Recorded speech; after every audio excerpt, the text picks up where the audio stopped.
unless advised otherwise.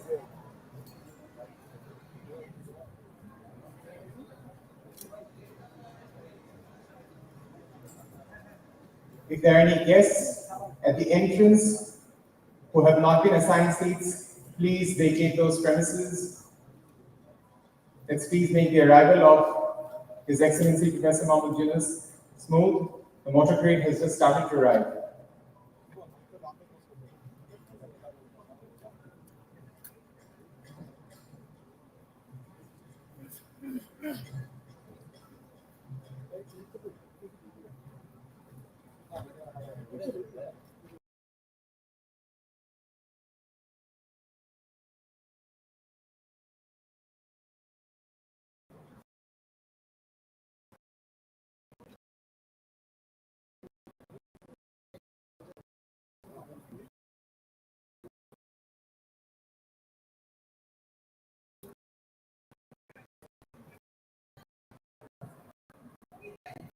Ladies and gentlemen,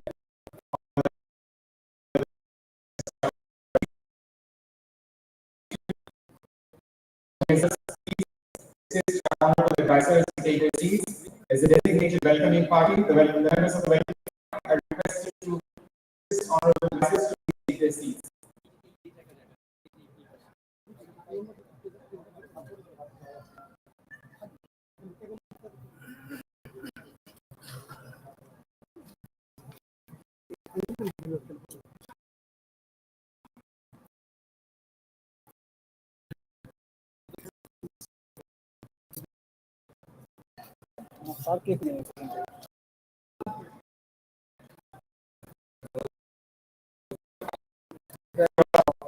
His Excellency Mohammed Yunus, the Chief Advisor, his entourage has just started to arrive.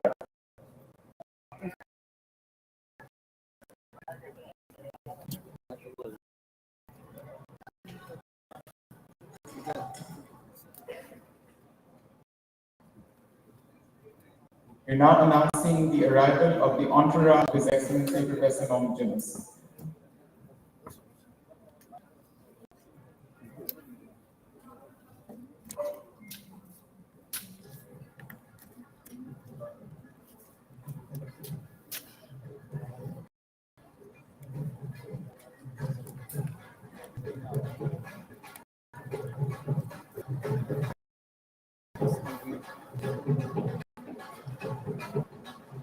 As all hear, drums beat, the tunes of Bangladesh. We welcome the arrival of our chief guest and keynote speaker.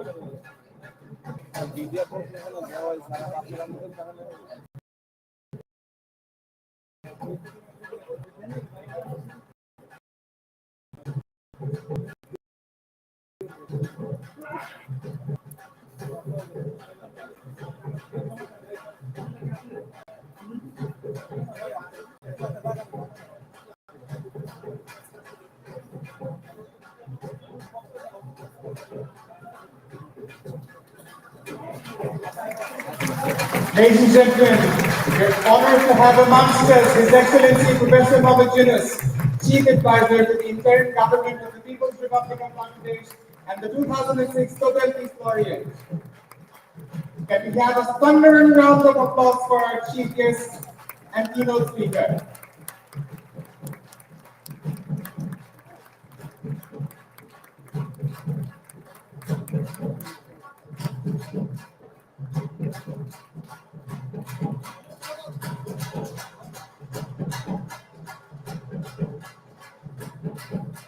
Ladies and gentlemen, please remain in your seats. Ladies and gentlemen, we all request you to please remain in your seats.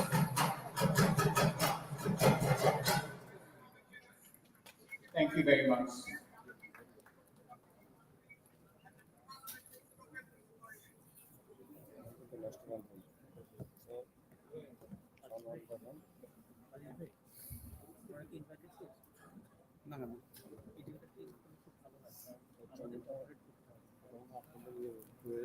We're requesting all guests, honorable advisors,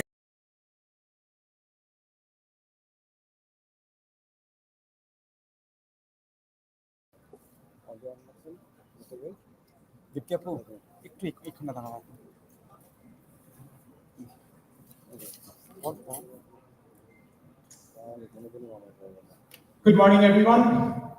My name is Kanoute. I'm a board member of Grameen Group and Grameen Philippines Microfinance Incorporated, and it is my utmost honor and privilege to welcome you all to the 15th Social Business Day as your Master of Ceremonies. Before we begin, please allow me to formally acknowledge some distinguished guests in our midst. We are honored by the presence of His Excellency Professor Yunus, Chief Advisor to the Interim Government of the People's Republic of Bangladesh and the 2006 Nobel Peace Laureate. He is our chief guest and keynote speaker. His lifelong work continues to inspire millions. We also welcome the honorable advisors, the esteemed ambassadors and high commissioners, the official entourage of the chief advisor, and esteemed speakers and participants from all across the world. Thank you for being here with us. To all our dignitaries, social business leaders, youth ambassadors, academics, entrepreneurs, and invited guests from across Bangladesh, welcome. Friends, as we gather here today in celebration and hope, we pay our respect to the student people mass uprising of July and August 2024, an uprising that gave birth to the dream of a new Bangladesh, a Bangladesh where the values we speak here today, equality, inclusion, and human dignity, are no longer just ideals, but realities. Let us pause for a moment to honor the martyrs of that historic movement. Brave young souls who gave their lives so that we may continue to dream of a just, democratic, and inclusive Bangladesh. Their courage ignites this gathering, and their dream is now our shared responsibility. I'd also be joined by my co-host, Faria Tabassum Haq, Programs Coordinator for YY Ventures. Faria and I will be guiding you through to the next 2 days, 2 days of discovery, dialogue, and collective action. This year's theme for Social Business Day is Social Business is the most efficient path to ensure healthcare for all. A theme that resonates more deeply now than ever. Around the world, healthcare systems are crumbling under inequality, profit-driven commercial models, and most importantly, exclusion. Even in this day and age, we are fighting to establish healthcare as a basic human right. However, when we look at it through the lens of social business, we imagine a system being remodeled with access, ethics, and dignity for all. Over the next 2 days, you will hear from change makers across various sectors. Through plenary sessions, spotlight sessions, breakout panels, panel sessions, and regional and country forums. We'll explore the innovations in healthcare, youth entrepreneurship, sustainable microfinance, and the role of media, and much more. Following this conference, we also have the Academia Dialogue and the 3-0 Club Convention at North South University. Now for a few housekeeping announcements. Whilst the main plenary session and the opening session are en route, please keep your mobile phones on silent mode so that the proceedings are not disrupted. If you require any assistance at any point in time, we've got a group of volunteers who will identify themselves, and they're happy to help you out with anything that you need. We kindly request your cooperation with the security personnel accompanying His Excellency the Chief Advisor. They've been incredibly patient and helpful throughout this entire process, and we must cooperate and return this incredible help they've given us in the last 2 weeks.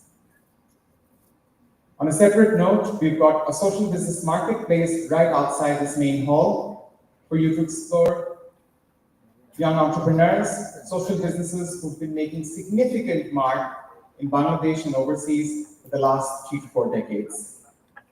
And finally, we encourage you to share your experiences for the day across all social media handles with the hashtag SBD2025. Let us take our discussions and this movement beyond these walls. Once again, we welcome you all to Social Business Day 2025. Let's come together in spirit, in thought, and most importantly, in action to create a world of free zeros. At this time, I invite everyone to please rise for the national anthem of Bangladesh, a tribute to our shared identity, our sacrifices, and our unwavering hope for a just and united future. Could I please ask my team to play the national anthem? Please rise.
Thank you, ladies and gentlemen. With all the serious matters that we discuss, with all the deep dives that will happen over the next 2 days, we don't want to let you come into Social Business Day without giving you a taste of beautiful Bangladesh. We've got almost 200 guests who've traveled far and wide to be with us today, and we're gathered here almost after 2017, and we cannot let this moment pass without giving you a glimpse of the heart and soul of our nation. Could I please request our Culture Performance Group to take stage? Requesting the Culture Performance Group to please take stage. As we do that, I would like to introduce the presentation which has been prepared by the students of our very own Grameen Caledonian College of Nursing. I request the students of our very own Grameen Caledonian College of Nursing to come and take stage. It's a proud institution which was born from the vision of social business, empowering young women to become leaders in healthcare and their communities. Today, they will take us through a journey through the rich tapestry of Bangladesh. Through their music and dance performance, they will reflect the beauty of our land, the spirit of our people, the legacy of our culture. You will see expressions of tribal and indigenous traditions woven together with the rhythms and color that define who we are. How proud are we that these students who are studying not only to heal lives, but also carrying forward the heritage of our nation, and doing so in this global stage, in this global gathering of social business. Please enjoy this tribute to Bangladesh, our culture and courage, our home. Please allow us a bit of time to set up the stage as we do that. Enjoy the background music as we set up, and we deeply appreciate your patience on this. Thank you very much.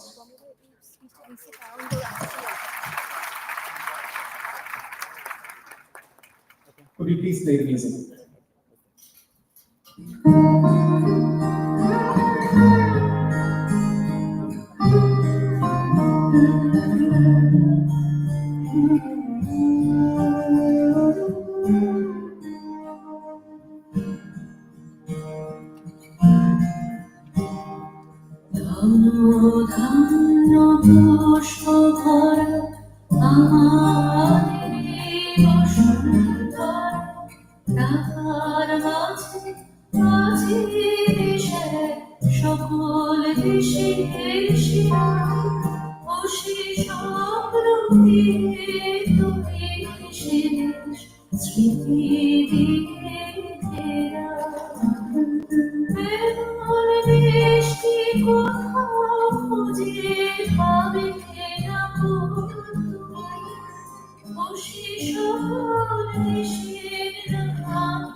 What an incredible proud moment for us. Our very own kids and children of the Grameen California Nursing College, opening up the doors of Bangladeshi culture to all of us here today.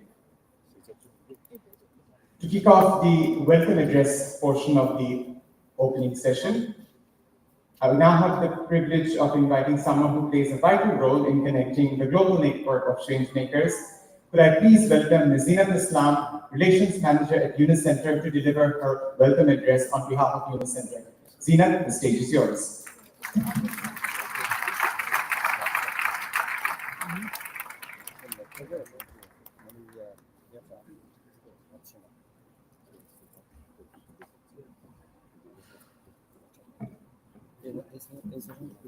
The Honorable Chief Advisor, Honorable Advisors, Excellencies, and colleagues and friends who have gathered from home and abroad, a very, very warm welcome to the 15th Social Business Day!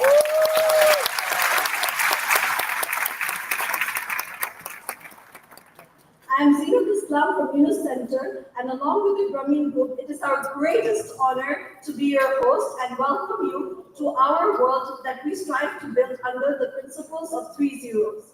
Zero net carbon emission, zero wealth concentration for ending poverty, and zero unemployment by unleashing entrepreneurship in all. Today's gathering at the Shamajit Convention Center reflects the incredible contributions of so many people who have put the planet and well-being of others before themselves. This reinforces the importance of unity, collaboration, and peace. Thank you so much for being a part of this global movement. Yunus Center was established in 2006 as a global platform to promote and implement social business. Businesses where shareholders only recoup their investment amount and anything beyond that goes towards expanding the social impact of the company. Globally, the Yunus Center anchors a thriving educational network of 111 Yunus social business centers in 40 countries, integrating social business into academic programs, research, and student-led innovation. Recent efforts in Latin America and East Africa have reached thousands of youth through interactive design competitions, learning projects, and research opportunities. Yunus Center's visitor and internship program also creates a pathway for hundreds of social business enthusiasts to get a first-hand experience on how social businesses are operating in Bangladesh, who often take back their learnings back home and implement it, spreading the seeds all over the planet. The theme for today's conference is social business is the most efficient path to ensure healthcare for all, and it speaks to a growing global crisis and an urgent need for action. While the theme of the conference is on healthcare, we explore many other topics around youth empowerment, access to finance, SDGs, the role of corporates in contributing to social development. The 2 days are packed with many interesting sessions, all curated for you. And I hope you enjoy your time with us. Please forgive us if any mistakes were made in the process. Following Social Business Day, we have our Academia Dialogue and the 3-0 Club Convention taking place at Northsouth University. Thank you once again, and I welcome you to Social Business 2025. Thank you very much. Enjoy the event.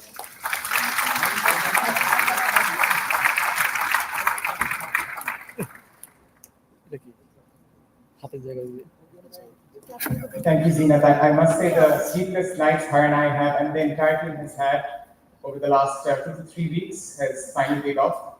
The first couple of minutes have gone well, so I'm greatly relieved. Thank you, Zinat, for everything. Now, it's my honor to invite a pioneer whose leadership has shaped the very foundation of the Grameen Group, whose legacy continues to guide our journey forward. Mohammad Ashraful Hassan, Chairman of Grameen Group. has been an integral part of the Grameen family for the last 4 decades. As I've already said, he currently helms the group as the chairman. He also holds leadership roles across a multitude of Grameen organizations, driving transformative social and economic change across Bangladesh and in fact beyond. It is with deep respect that I now invite Mohammad Ashraful Hassan to deliver the welcome address on behalf of the Grameen Group. Ashraf sir, the stage is yours. Could you please have a round of applause for Ashraf sir?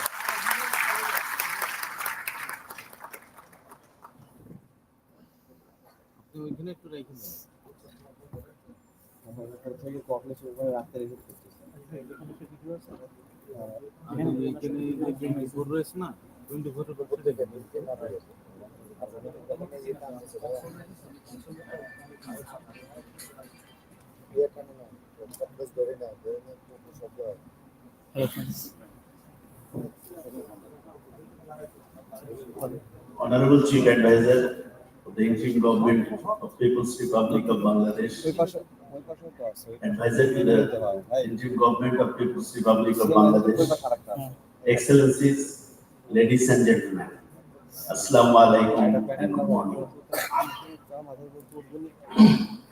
On behalf of the Yunus Center and the Grameen Group, I am honored to welcome you all to the 15th Social Business Day 2025.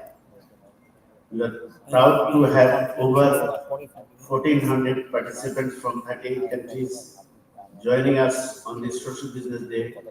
Your presence reflects our shared commitment to using social business as a tool for creating positive changes in the world. The last time we hosted Social Business Day in Dhaka was in 2017. In between every year, we celebrated social business outside Bangladesh up to 2024. In 2025, after 8 years, it is a pleasure to welcome you all back to Dhaka. The theme of the Social Business Day 2025 is Social Business is the most efficient path to ensure healthcare for all. It is unfortunate to mention that over 4.5 billion people in the world still lack of access to the essential health service. The world is facing shortage of healthcare workers, causing more people to deprive of treatments at primary, secondary, and tertiary levels. As the believer of the principle of social business, all those healthcare problems can be solved if money-making tendencies are stopped and the new business model can be introduced. This is where social business comes in. Unlike traditional business, the goal of social business is not to maximize the profit, but to solve the problems of society. Today's event organized by the Yunus Center in collaboration with 30 Grameen organizations, each born from necessity and driven by causes. Yunus Center is global headquarters is a social business movement and mission to build the world of 3 zeros. Needless to say, all Grameen initiatives were conceptualized and dreamed by our ex-chairman, Nobel laureate Professor Muhammad Yunus, that resulted positive impact. Let me highlight a few of them. Grameen Kullan operates 143 community-based health centers since its inception in 1996, has provided treatments over 96 million rural people at primary levels with affordable cost. Grameen Healthcare Services provided both primary and secondary eye care services. It has provided eye care more than 3 million patients and performed 200,000 eye surgeries. A significant portion of the care has been provided at little or no cost. Grameen Health Tech Limited, our digital platform, has reached over 2 million users in just 7 months, and its Shruti apps ranked #1 in Google Play Store health category. Grameen Telecom Trust is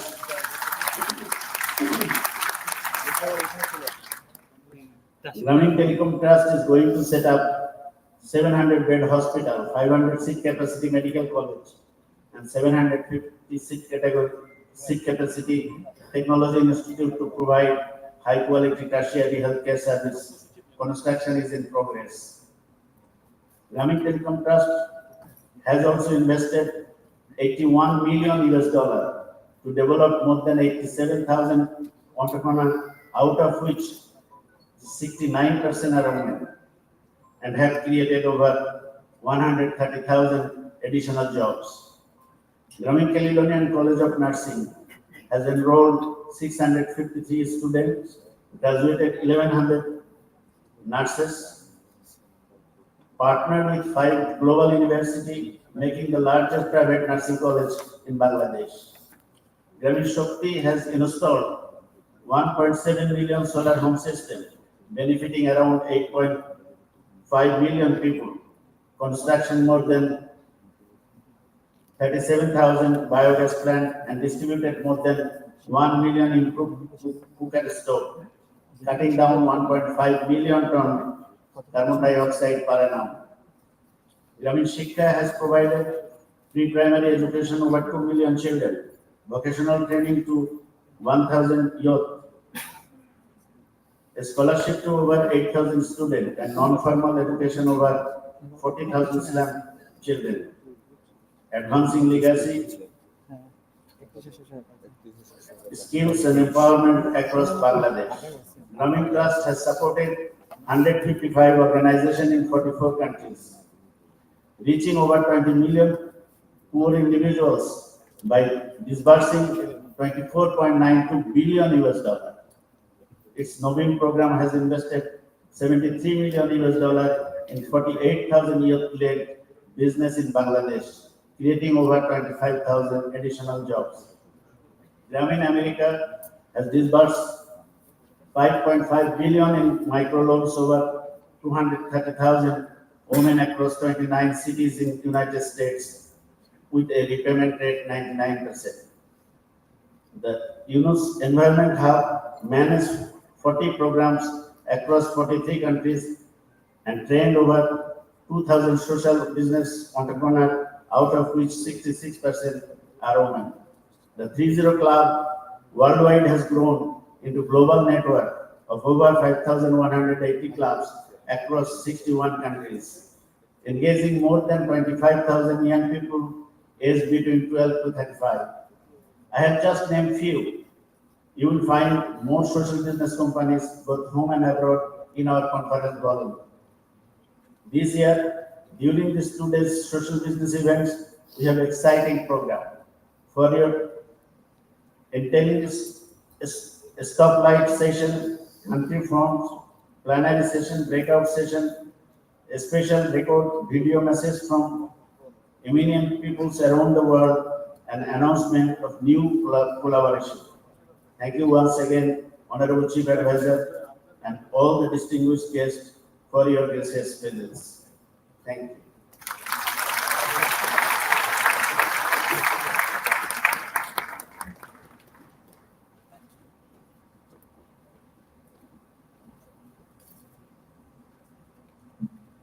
Our sincerest gratitude to Mr. Ashraf Hassan and all his colleagues across Grameen Group who have been instrumental in putting this day together. It's been months and months of hard work which has gone behind this. So our sincerest gratitude to the entire team for supporting us. We now move on to the opening session addresses. We've got friends who've traveled far and wide to be here with us today. These are friends who've been with us for many, many years, who've trusted in the vision of Professor Mohammed Yunus, who've trusted in the social business and microfinance model. Many of you have traveled through extremely difficult and turbulent times. We've got people who've gotten stranded at airports because of air travel bans, but you still persisted. So please accept this as our sincerest gratitude for having the faith in us and having faith in social business model. We please have a huge round of applause for all of those who have come to us through all these difficulties.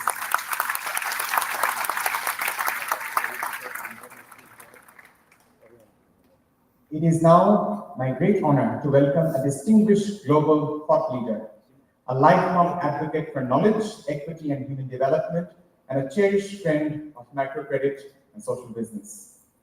Dr. Ismael Serageldin, the co-chair of the Nizami Ganzambi International Center, who served as the vice president of the World Bank from 1992 to 2000, where he championed the integration of sustainability, inclusion, and grassroots innovation into multilateral development frameworks.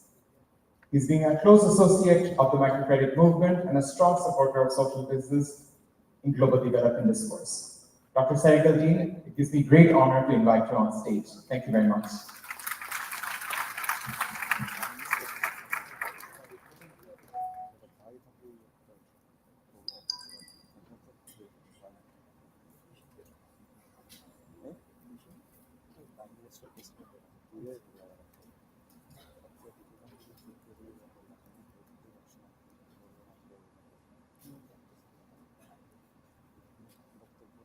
Excellencies, ladies and gentlemen, it is a great honor to be here at this 15th annual Social Business Day, a celebration of all that is best in the world at a time when so much is going awry.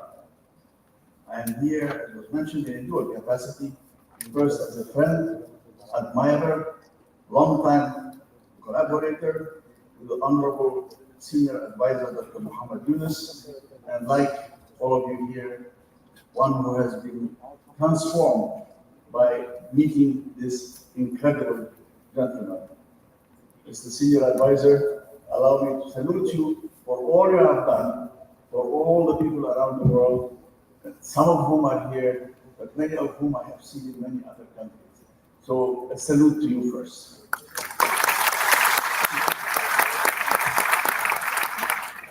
I'm also here as co-chair of the Board of Trustees of the Islamic Ganjabi International Center.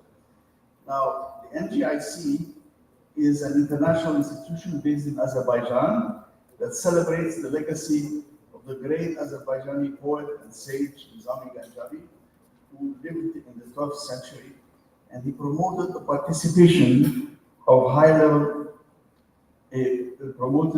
participation of people from all cultures in his small life. But his work has transcended the Persian literature in which he wrote and has affected people all over the world, including Western giants like Goethe and others who found in him true humanism already in the 12th century. The center also promotes the participation of high-level eminent figures in the study of possible solutions for the great problems of our time, with a view to promoting knowledge, tolerance, dialogue, and understanding between peoples, cultures, and nations.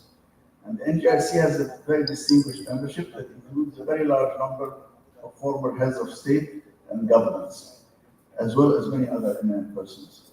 Now, the NGIC has had the privilege of counting Dr. Yunus as a close friend and an ally, and within our group, he has many avid admirers, starting with myself. Indeed, I might add that as a lifelong development practitioner, I have been profoundly affected by my dealings with Dr. Yunus, and that led, in fact, for me to adopt and endorse the Yunus philosophy that emphasized that development, real development, is bottom-up, not top-down. The top must ensure good governance, the rule of law, the free flow of information, accountability, and the level playing field. But beyond that, development, real development, is when the poor, the weak, and the marginalized become the producers of their own bounty and welfare, not the recipients of charity or the beneficiaries of aid. Dr. Yunus proposed this radical philosophy, I won't say how many years ago, but it was a long time ago, when I first heard him, and I was a rising star at the World Bank, and I said to him, "That sounds great, I have to come and see it for myself." I said, "Fine, come to Bangladesh anytime." And I came. And I said, "Here I am, I want to see things." And he said, "Very well.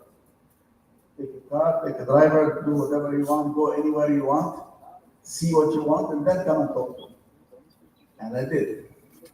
And I was profoundly impressed by what I saw in microcredit through the Grameen Bank at the time. And I came back to him and I said, you know, this is amazing. It is beyond belief. And what is more, it is not just a banking or loan program, it's a program about the dignity of human beings. The people you have touched through this program that were untouched, forgotten, left aside. And he said, yes, it is also about human dignity. But somehow I didn't expect the director of the World Bank to think that way. But that was the beginning of our bonding together and our working together. And we went on a campaign to convince the world that microcredit was a way to reach the poorest of the poor at a time when we were told by the prevailing views, what was called Washington Consensus, macroeconomic stability, give money to the investors and it will all trickle down later on, all this kind of nonsense, as opposed to the bottom-up revolutionary approach. And so we went, we organized, and we got, in fact, the entire international development community to buy into the proposals that Dr. Yunus had made. I had then become the first vice president in the World Bank to be charged with environmental sustainable development. And the first thing I did was to have a senior advisory group, of which Dr. Yunus, of course, would be the first person to be there. And more importantly, we founded together the consultative group to assist the poorest. We said we have a consultative group for countries. No, we wanted the group to focus on the poorest, not on the richest, on the poorest. And that became a reality. And then he and I were very upset that the UN had made these great summits dealing with the Rio Earth Summit and then Population Summit and Social Development Summit and the Women Summit, but no microcredit summit. So he and I were together at the 6th of these summits in Istanbul, the city summit as it was called, and we were going around from delegation to delegation telling people that, you know, we are going to organize a microcredit summit in Washington next year, and you're invited. And I said, who appointed you? He said, nobody, we appointed ourselves. And we are going to hold this summit in Washington, and you're welcome to come. But, you know, if you don't come, we're going to hold it anyway. And we did, and it turned out to be a great success. And in fact, in '97, we had a great mix of heads of state and of NGOs. And this time, unlike the other summits where the NGOs were on one side and the official delegations were on another, they were all together in one place and interacted with each other. And that was the beginning of many other things that we did together. And I must say, it has been a privilege to be able to be inspired by this unkillable man and to have the privilege of calling him my friend.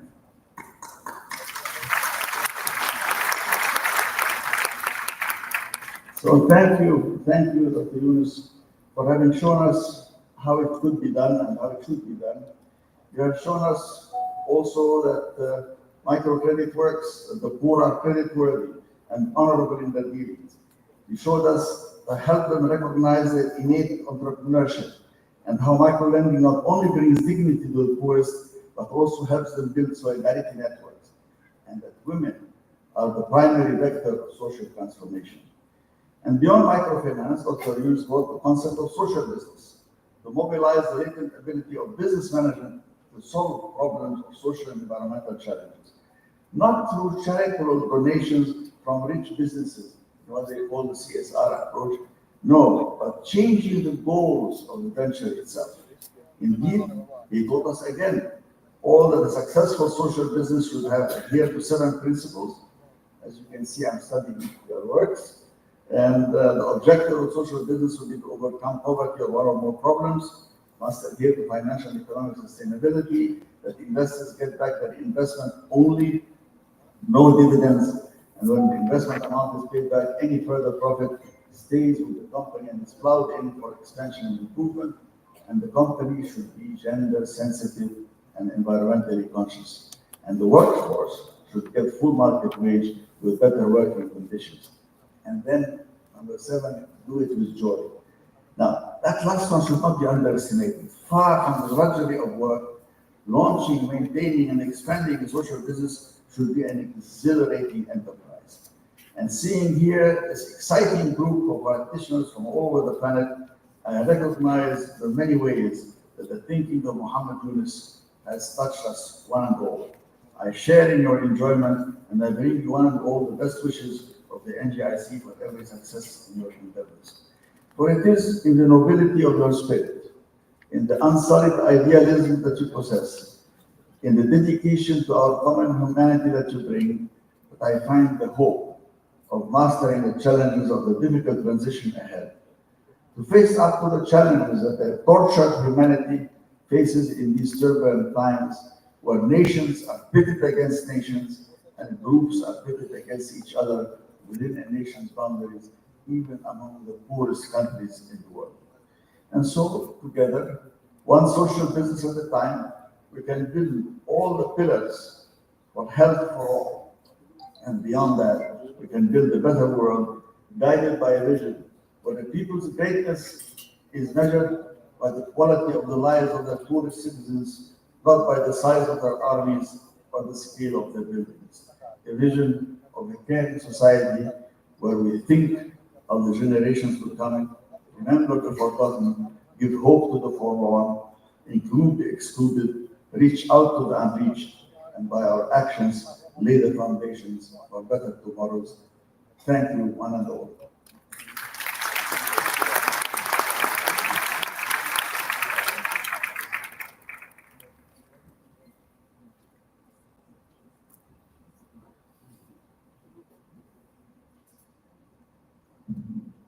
Thank you, Dr. Serageldin, for your vigor, for your commitment to microfinance and social business. It's great to have a friend like you who stood by us through thick and thin and supported us in this movement.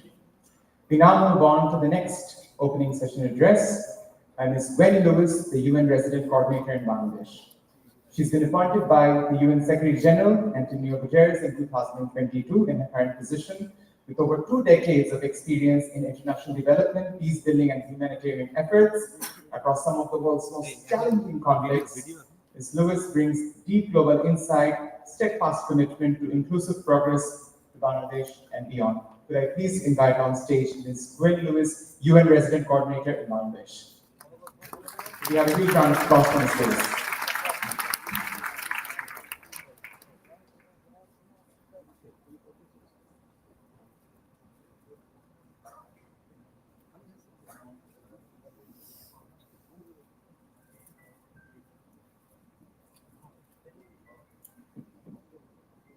Honorable Chief Advisor, Professor Yunus, honorable advisors, excellencies, distinguished guests, friends and colleagues, Assalamu alaikum, Shubh Shakal, and good morning to you all.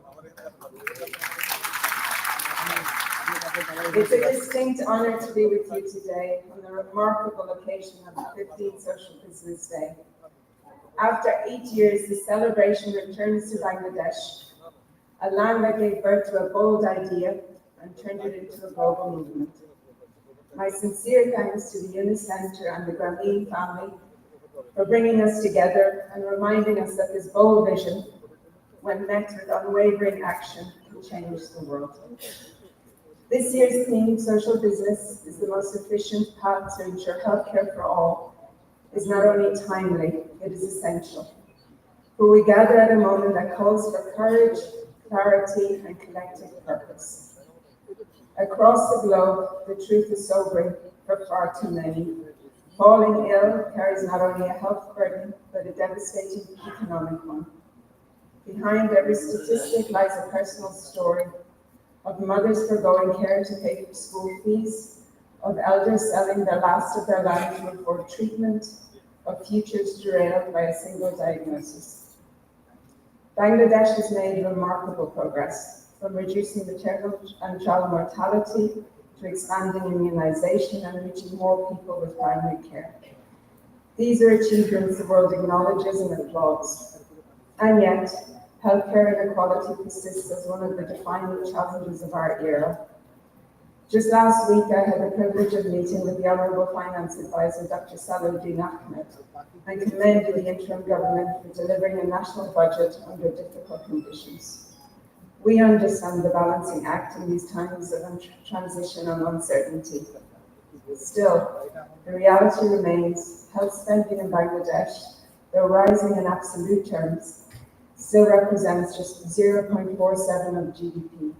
This has left families shouldering 74% of total healthcare costs, one of the highest rates globally, pushing millions into poverty each year. It is a burden no family should bear alone.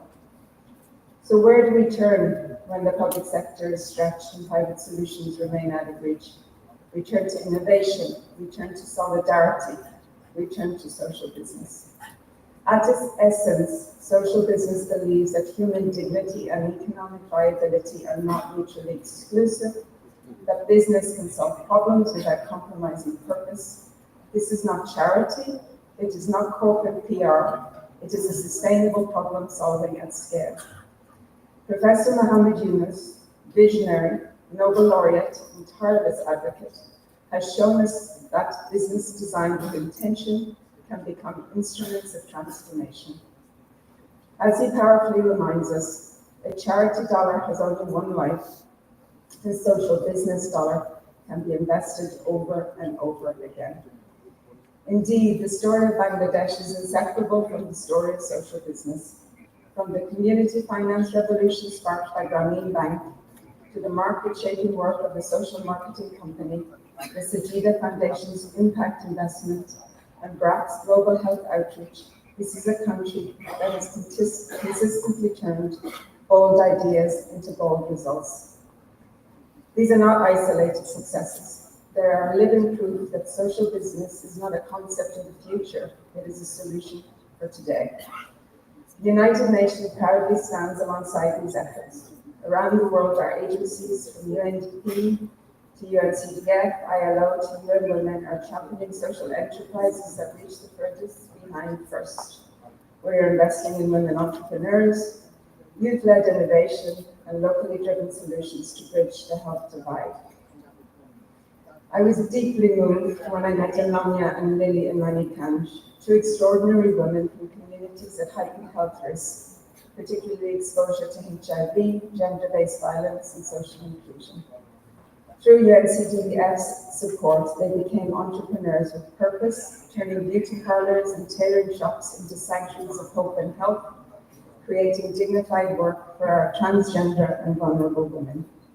Their journeys are not only inspirational, they are strategic investments in public health and resilience. Excellencies and colleagues, this is our call to action. We face shrinking resources and shifting priorities, but we also face a choice to accept systems that exclude or to build systems that empower. Let us choose equity, let us invest in innovation, let us recognize social business not as an alternative, but as a path to universal, affordable, and just healthcare. On behalf of the Secretary General of the United Nations, I thank you for your leadership, for your imagination, and your determination to build a better future, one where no one is left behind. Thank you. Thomas Bach.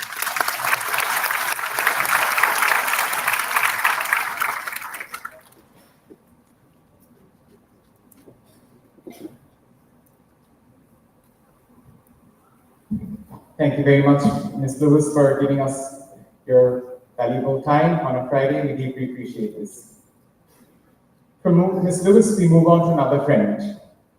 We're truly delighted to welcome Mr. Mitsuru Izumo, founder and president of Uglina Company Limited, chairman of Grameen Uglina in Bangladesh, a visionary entrepreneur whose pioneering work sits in the intersection of cutting-edge science and deep social purpose.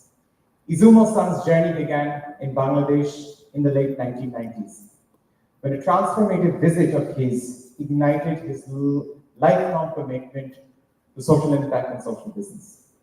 That experience planted the seeds of what would become Uglina Company Limited, consequently Grameen Uglina, a groundbreaking biotechnology company that became the first in the world to successfully cultivate Uglina, a nutrient-rich microbiota.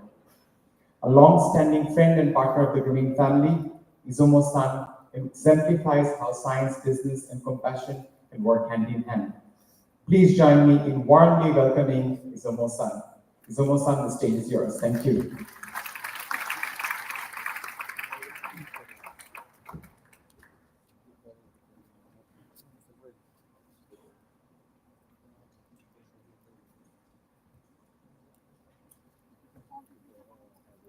সবাইকে আসসালামু আলাইকুম।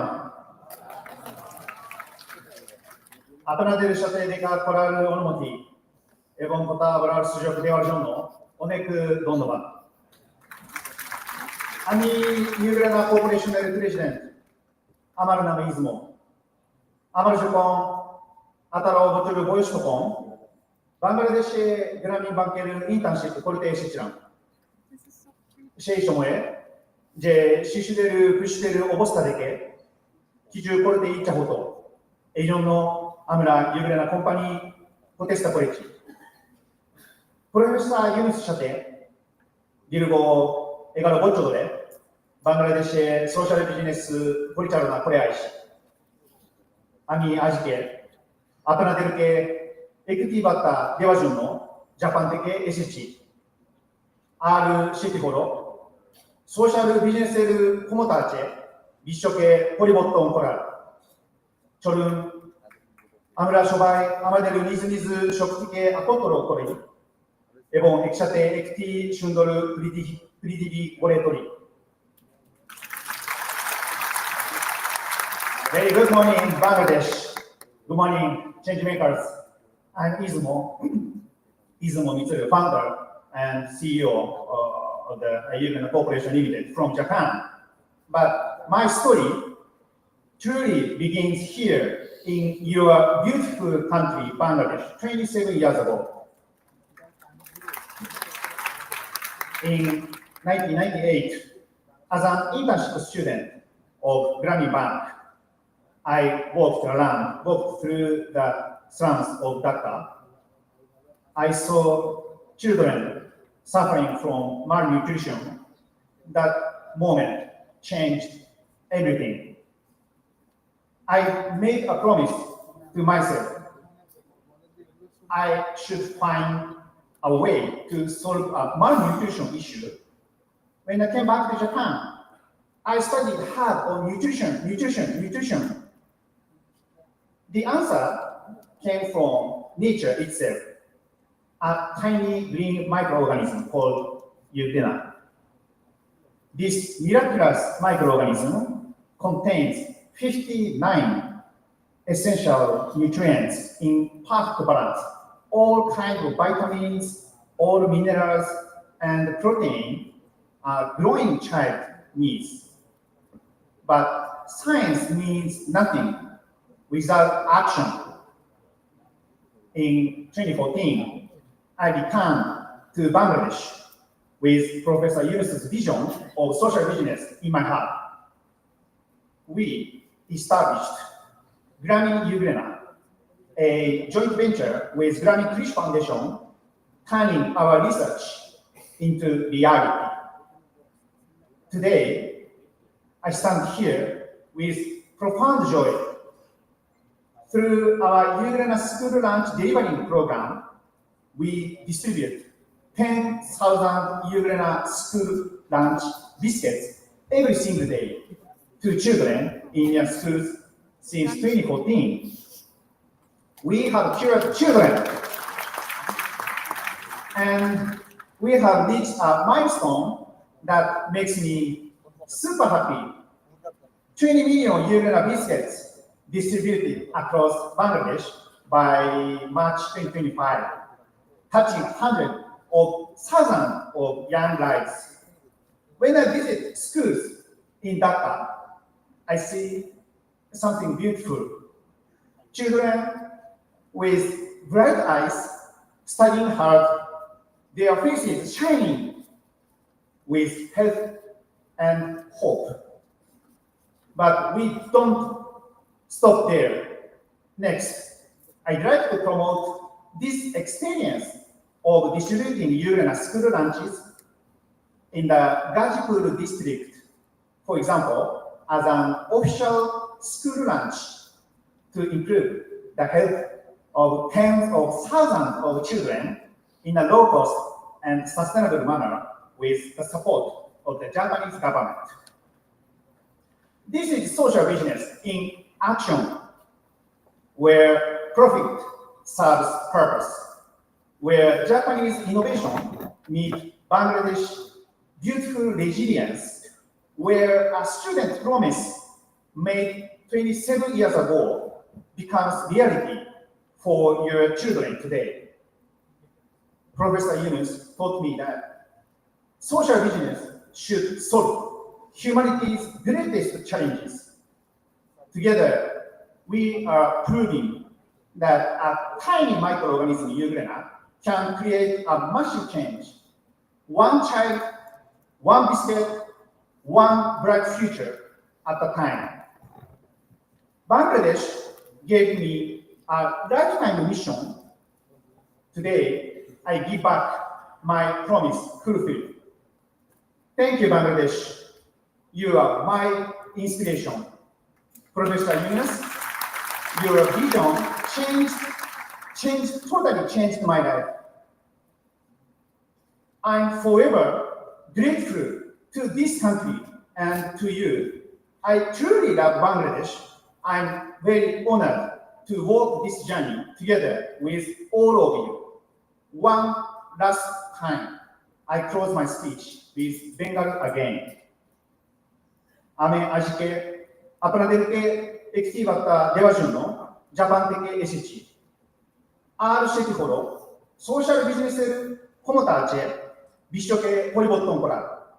চলুন আমরা সবাই আমাদের নিজ নিজ শক্তিকে একত্র করি এবং একসাথে একটি সুন্দর পৃথিবী গড়ে তুলি। ধন্যবাদ। Thank you very much.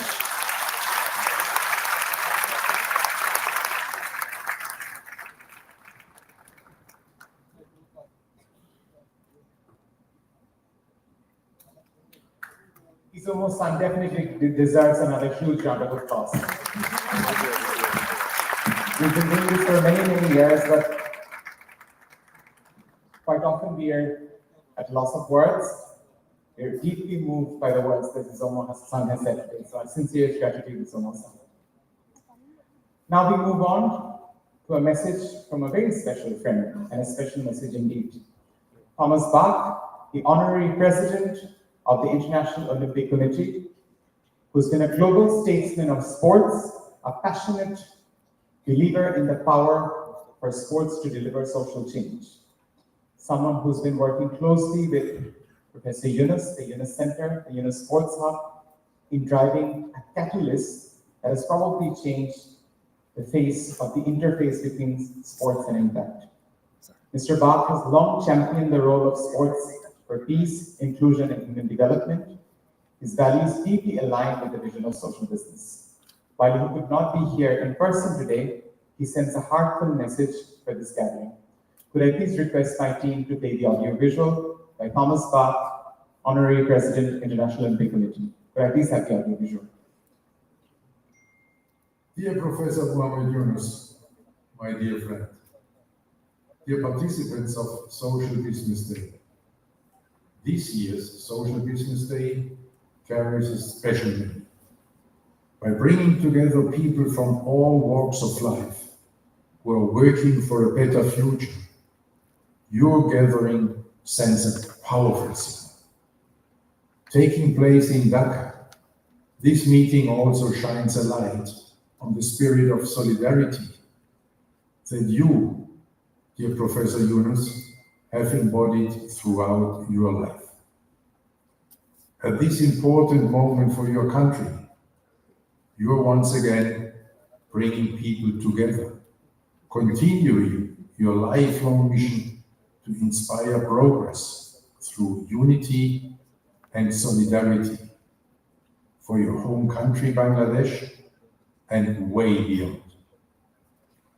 This occasion also marks a personal transition for me, with Social Business Day taking place just a few days after the conclusion of my mandate as IOC President.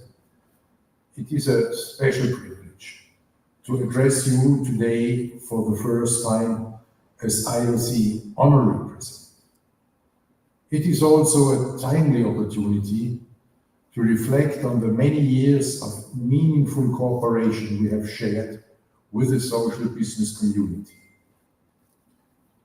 As I look back, I want to express my deep personal gratitude to you, my dear friend, Professor Muhammad Yunus. Thank you from the bottom of my heart for your steadfast commitment to build a better world for everyone. Thank you, Mr. Thomas Bach, for his address. Now, from the Honorary President of IOC to the IOC Ambassador. Kanoute Kinkara, an Olympian, African champion, former professional basketball player and entrepreneur from Mali and France. Kadi has been a global advocate for athlete empowerment.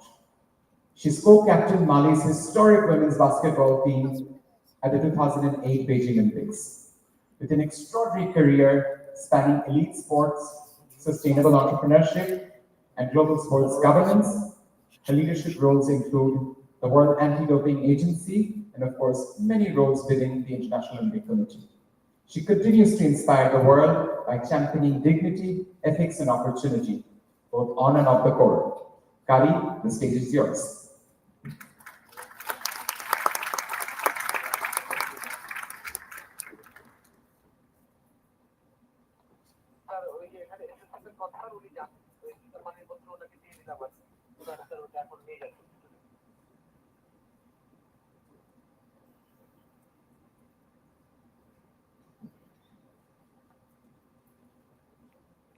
Honorable Chief Advisor, Professor Mohammed Yunus, Your Excellencies, esteemed guests, good morning, Assalamu alaikum. It's an honor to stand before you today to discuss the profound and transformative power of sports and the contribution of Professor Mohammed Yunus to the Olympic movement.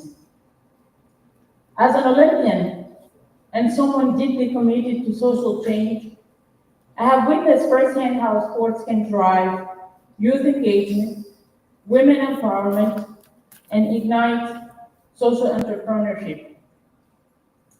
Moving us closer to the world 3-0, zero poverty, zero unemployment, and zero net carbon emission.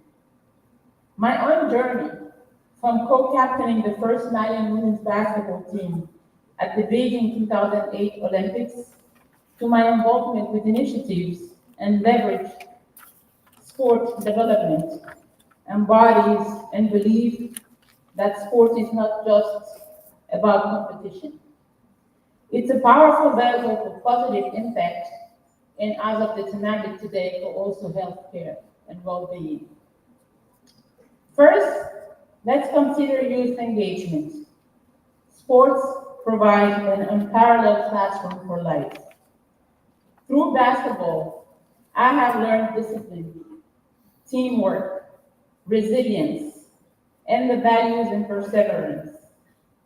These are not merely athletic skills.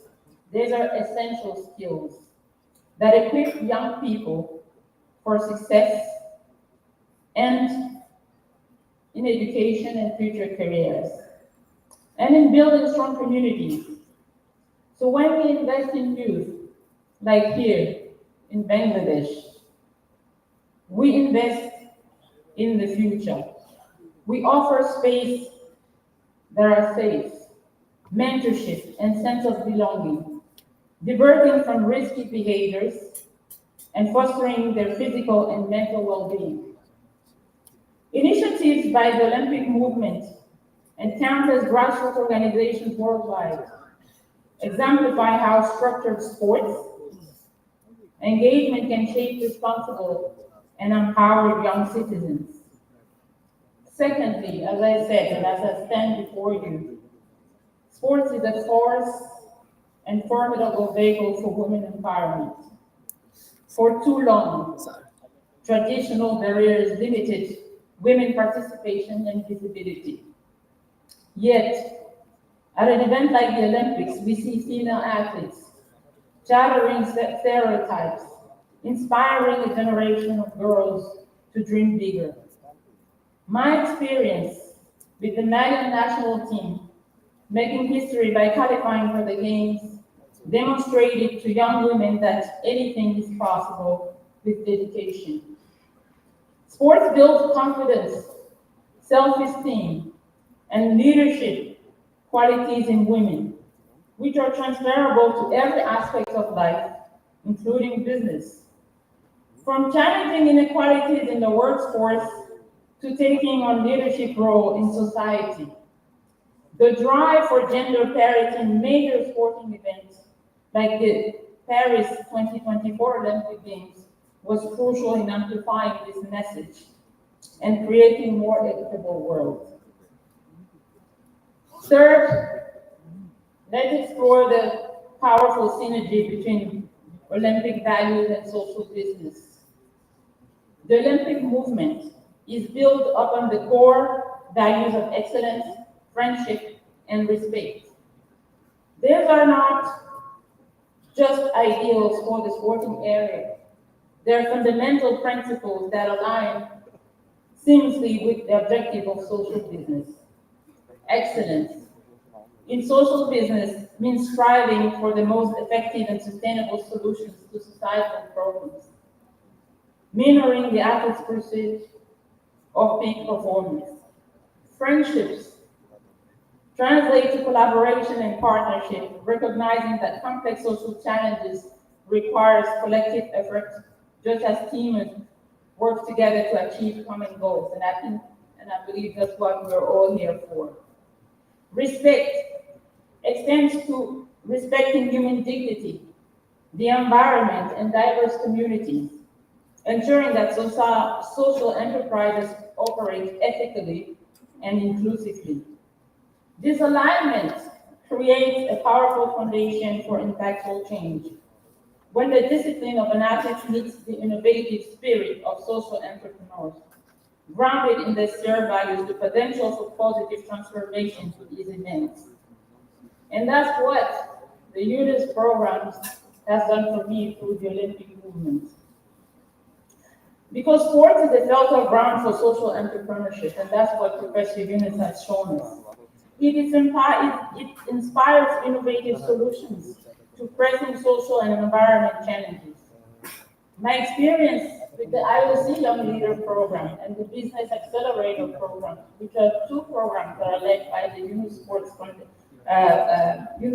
Hub in collaboration with the IOC, where I have mentored and supported young entrepreneurs using sports as a tool for change, is a statement to how principles of sport, problem solving, collaboration, and relentless pursuit for goals can be applied to create impactful social businesses, but also a better world, as our dear president, honorary president, Thomas Bach says. These enterprises not only address critical needs, but also create employment opportunities, contributing to the reduction of unemployment and fostering economic autonomy, particularly for women and youth in underserved communities. This directly aligns with the vision of the World 3.0 championed by Professor Mohammed Yunus. The Olympic Games, with their goals, reach and celebrate human potential. And they must also serve as a powerful beacon, showcasing athletes who are not only champions on the field, but also agents in the change for their communities. This reminds us that the values of sport, excellence, friendship, and respect are fundamental to building a better world. Let us continue to champion sport, not just as an entertainment, but as a vital tool for social development.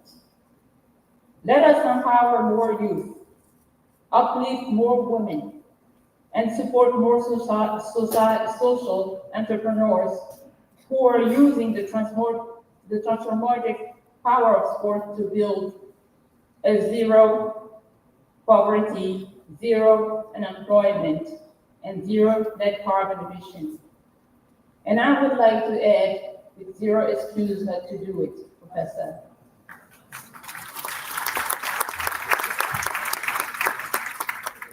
The journey is ongoing, but with the spirit of sport and the inspiration of Professor Yunus, we can achieve it. Thank you.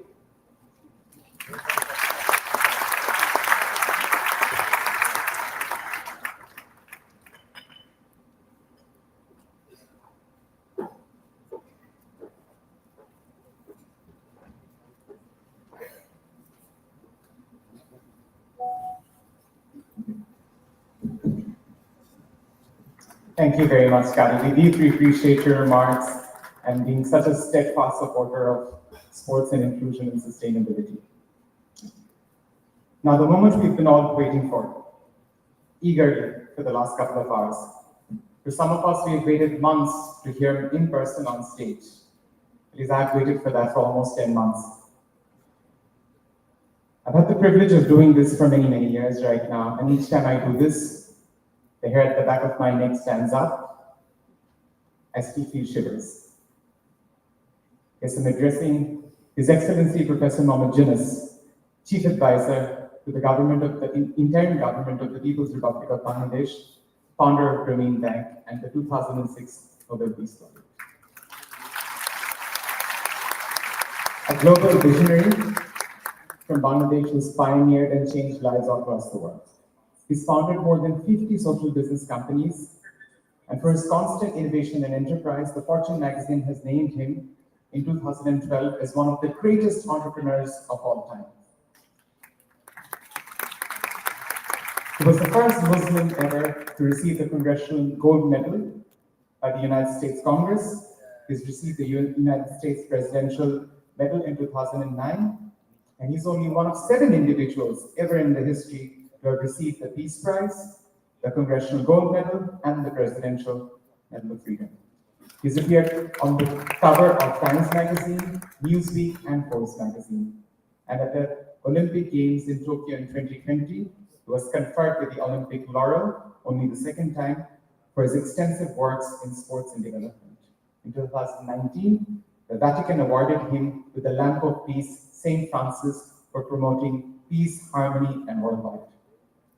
It gives me my utmost pleasure to invite on stage His Excellency Professor Mohammed Yunus. Could we please have a thundering round of applause?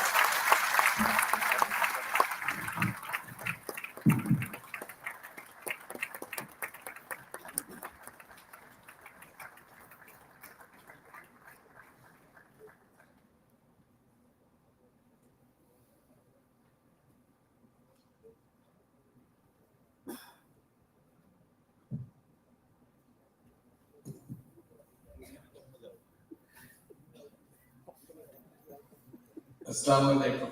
Good morning. I'm absolutely overwhelmed.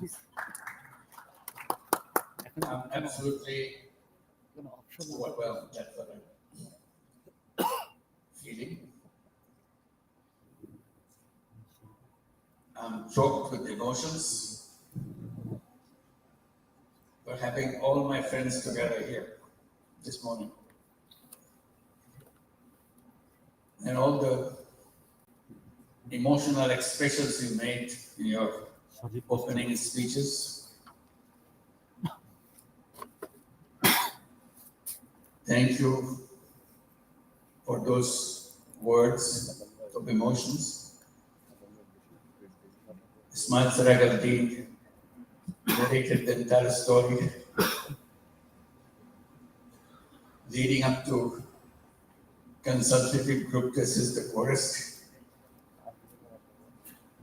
And what a shame it was.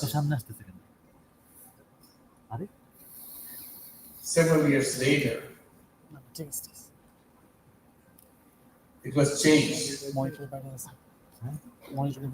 was changed into, they kept the acronym same, but the interpretation different. It was supposed to be, it was originally designed as consultative group. This is the poorest.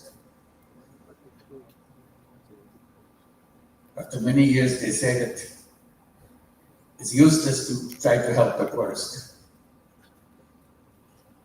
So they changed the name by saying Serageldin Group. This is the poor, abandon the poorest. The whole purpose of the initiative was to reach the poorest. So that's how it goes back again. It's so powerful. The dominant thinking is so powerful. It kind of shuts down if you want to try to do something different. And thank you, Louis, Gwen,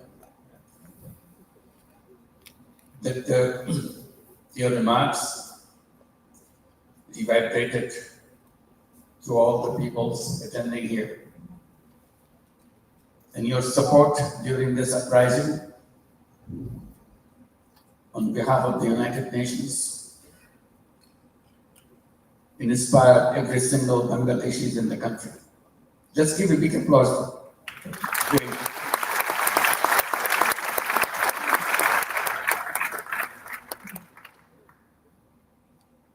And Kadi, you reminded us the entire sports area that we have been talking about. Suddenly, sports world focused on what we are trying to say. And I had nothing to do with the sports world. But they pulled me into their family. And you were one of them who dedicated yourself in bringing the change in the sports world under the leadership of Thomas Bach. I never met him, I never knew about him. I was never interested in the Olympic except watching some on the screen. But he's the one chasing me, find out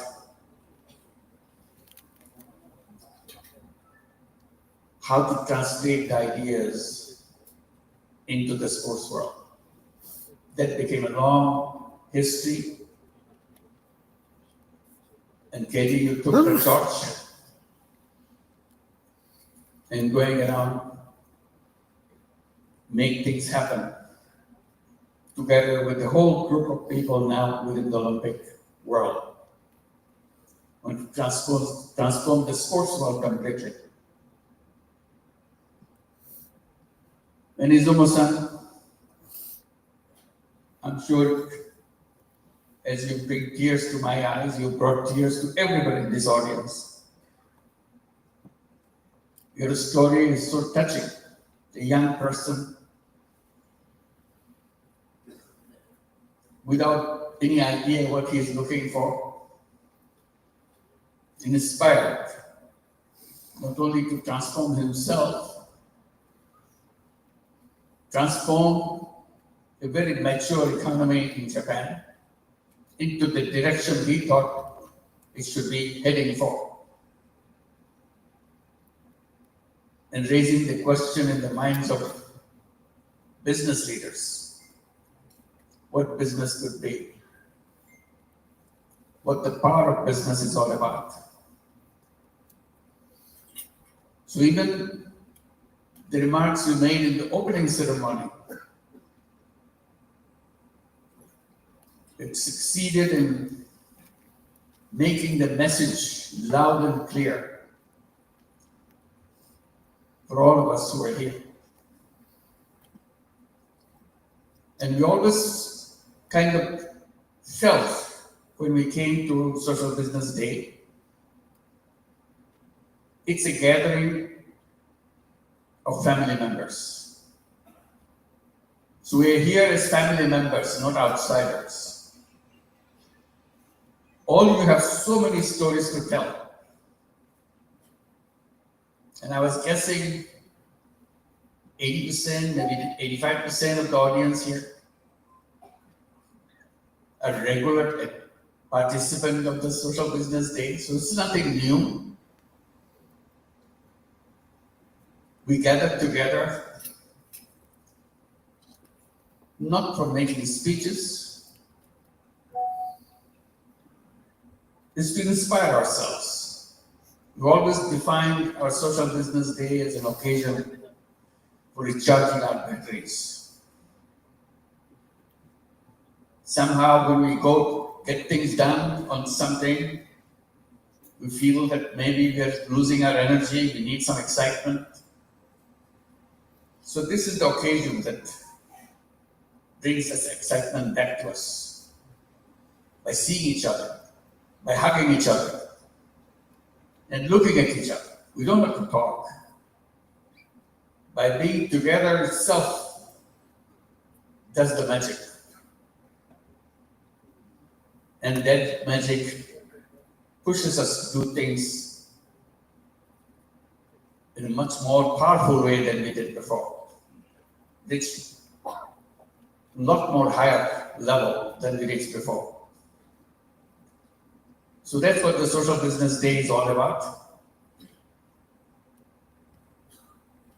As a family gathering, is more by hugging each other than talking to each other. We communicate. And that communication, inspiring each other, has become more important than ever before. The context, we hope that will change for better. The context seems like getting worse. So we need to draw more inspiration than we have ever had. While we're having this Social Business Day here this time, I felt very jealous. Because I was not in organizing this. I always did. That's what I did, organizing the Social Business Day with the team, working day and night. It's a hard work. But this time I was completely left alone. I was not involved. But I'm here, oh my God, they did a fantastic job. Let's give a big applause for them.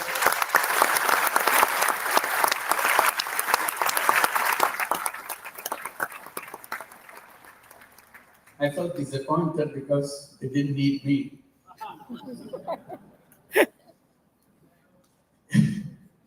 But they did a wonderful job.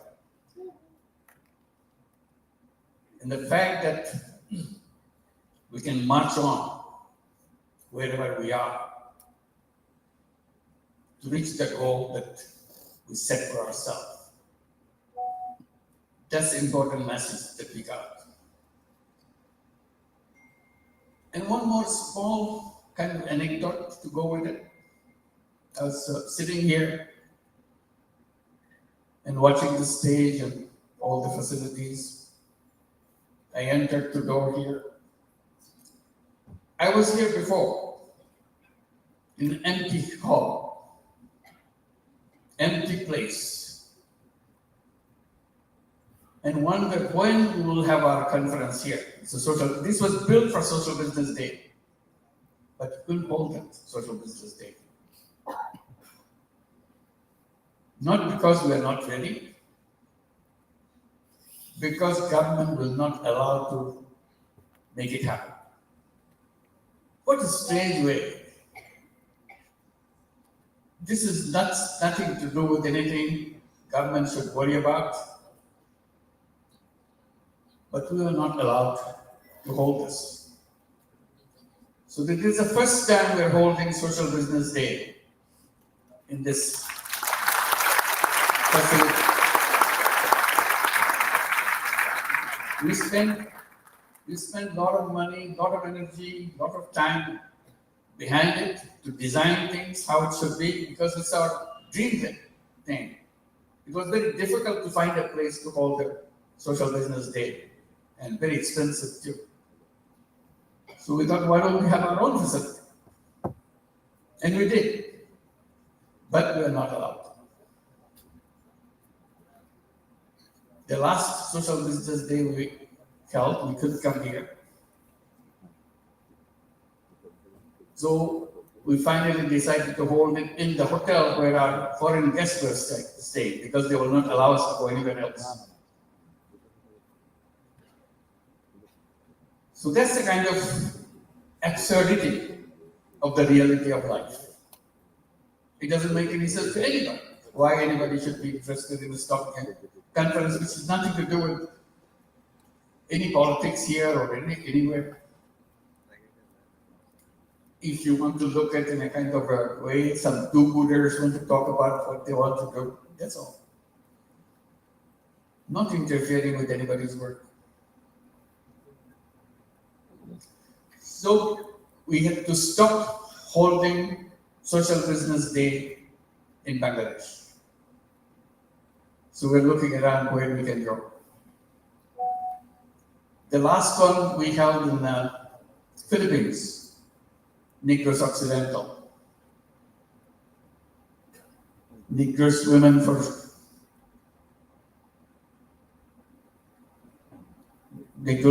for Tomorrow. They invited us to hold it to Negros Occidental. So we are here today. Can you please stand up? You did a wonderful help for us, Negros Occidental. Can you all stand up? Thank you. Thank you very much. They had wonderful arrangement throughout Philippines to make our Social Business Day happen. Not only Negros Occidental, also in Manila, and everywhere. And prior to that, we were invited by Al-Bukhari University in Langkawi. We held a big conference. Many of you were there. With the same family, moving from one place to another. We had fun, excitement, and so on. And thank you, Al-Bukhari University. They are all here. Our Malaysian delegation, will you please stand up? Thank you. Thank you very much. So finally, we are here. One after another. In the meantime, we move on with the new frontiers. And many of the organizations came out with the bold programs in their own context. Today, 38 countries participating, did you say that? Yeah, 38 countries already here. Not everybody in other countries could come. They needed to. They were preparing for that, but somehow couldn't make it. But welcome to all the 38 countries who are present here, our families that spread around the world. And we are looking forward to see that we can reach out to your countries and hold our conferences and share our experiences with each other. Because what we are trying to bring in is a message of changing the world. So we need every nation to participate. Every nation to address the issues that we have been raising all these years. And the message is a very simple one that we have been repeating again and again.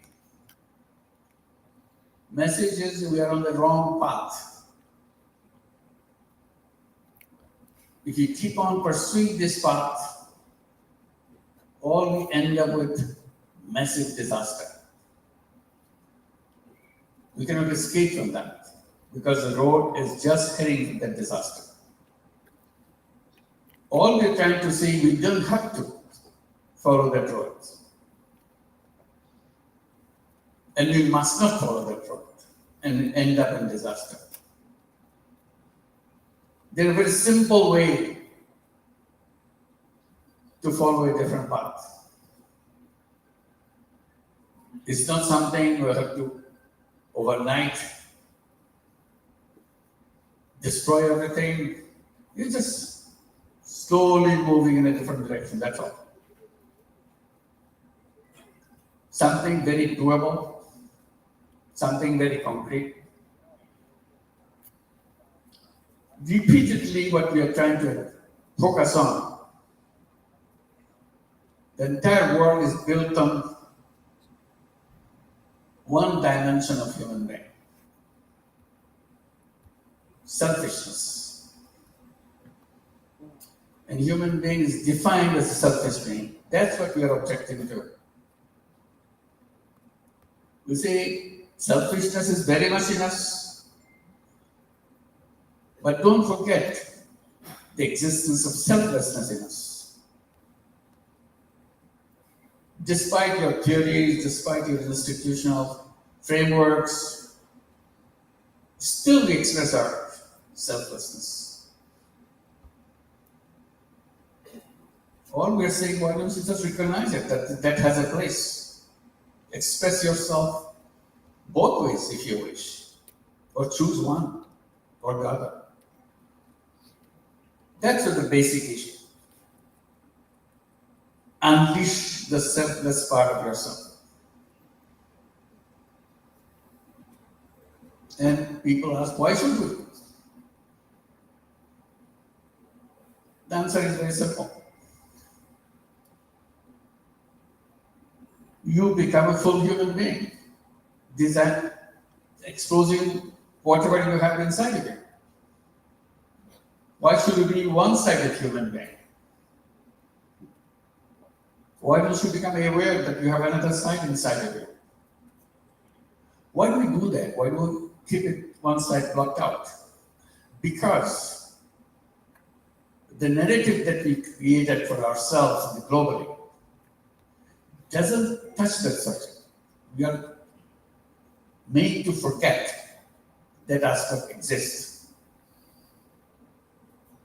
Life is very simple. It's a choice. It's not somebody beating on your head to do things differently. Nobody's beating on anybody's head. Simply saying that it is there if you want to. You can open it up. You try yourself. Nobody will push you to do that. And that's what we did. That's why we're talking about all those things, excitement that we are creating for ourselves. Simple thing like these boys and girls were performing on the stage. Nursing college, very innocent subject. But suddenly it becomes such a powerful issue. A social business nursing college. Suddenly it becomes very powerful. And suddenly others become interested and want to be associated with it. And it becomes an important institution by itself. Just one little idea, that's all. There are many, many, many nursing colleges around the world. But this one is a special. And it could be done in thousands of people. It makes economic sense.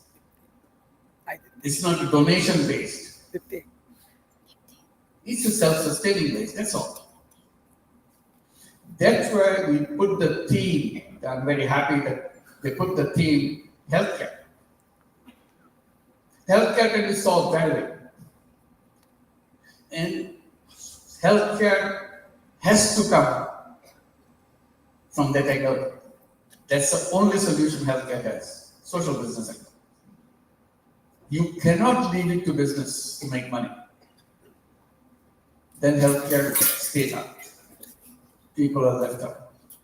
Nobody can solve that problem. If you leave it to charity, you cannot solve it. Only solution is social business solution. Yes, there will be business solution. Yes, there will be donation solutions. But the robust part is the social business solution. That's where the whole fundamental issue there. Asha was trying to explain how many different social businesses on healthcare we have been trying it out. I wish you had more time to go into details. Many of you already have done it before.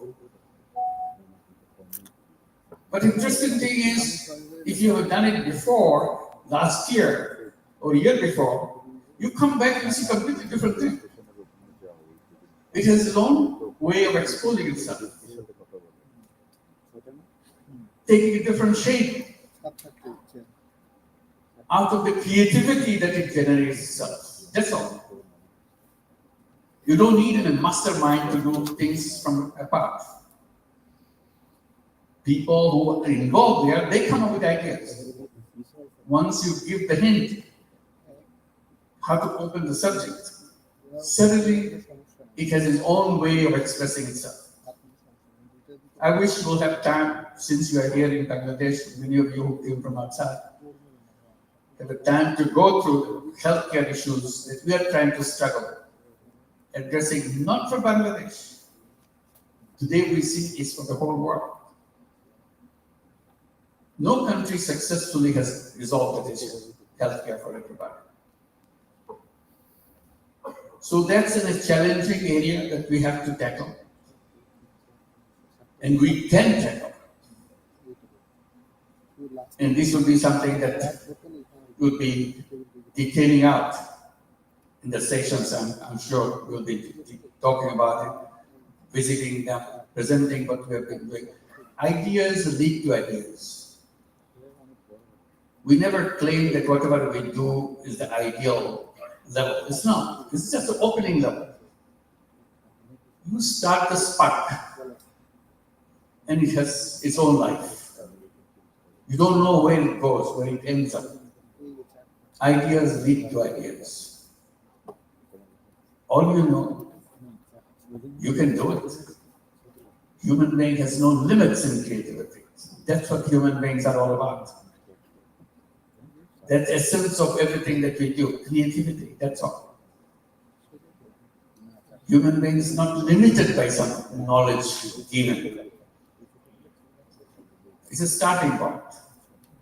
Then you define your path by yourself.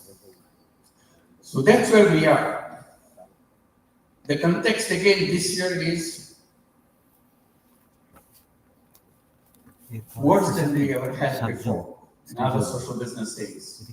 In other social business days, we could see the world is moving in a direction, gives you hope. This year, it's so different. People are getting frustrated, seeing things in reverse. You should be moving forward. Instead, you see things getting backward. You thought you got rid of the wars in the world. And you're hoping that now the space has come. Human beings live in peace. Suddenly, this year, all kinds of terrible things start happening. We never thought this would happen. India, Pakistan gets into war. We had Ukraine going on. Shockingly, we don't know how long it's going to take to stop that. And reorganizing Europe in all kinds of thinking in the future. And then Iran, US, of course, Israel, Palestine, all happen at the same time. Poor Yemen continues in its war. And we are invited, even during this war, they are inviting us to start this program, this social business, this microcredit program, and very seriously. I don't know if we are here this year too. Every year, is Yemen present here this year? Yeah. So, all is happening right now. So what do? Go back into our caves? We have no option? We don't want to go to our caves. We want to dream. We don't give up dreams. We want to build a new world for us. That's what the human beings are all about. Chasing dreams. So we chase dreams. This is the core of the dream that we are talking about. Imagination. That's how we get into conflict our education system, everything else. I said education system, first responsibility is to encourage the young people to dream. Dream what you want to see. Dream what kind of world you want to build. Do you ever see anything in our education system? Young people, children, encouraged to dream, imagine? No.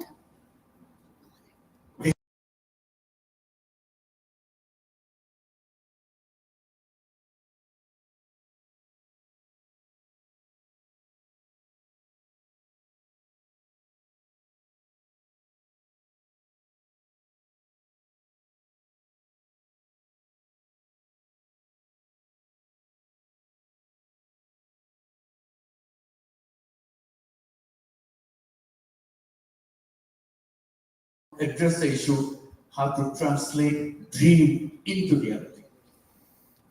You figure it out. What are options? You figure it out. Challenge each other. So that's kind of education system we want to build. That's where social business education becomes important for us. We are always dreaming about having our own university because education is so core in our thinking. Government will not allow us to set up a university. We go to UGC, friends from community of teachers, they in the UGC, they said, don't come to us, please don't apply. Because we cannot give you the permission. Even before we applied, they said, please don't come to us. We'll not be able to give you a license. We bought the land, we are prepared for the construction. We show them, look, we are ready. Just give us the permission. We were never allowed. We wanted to create a 3-0 universities. I said, the university must have a purpose, not just giving a degree. We said we'll build our Grameen University with the logo of 3 zeros. The student, the day they enter, they know what they are entering for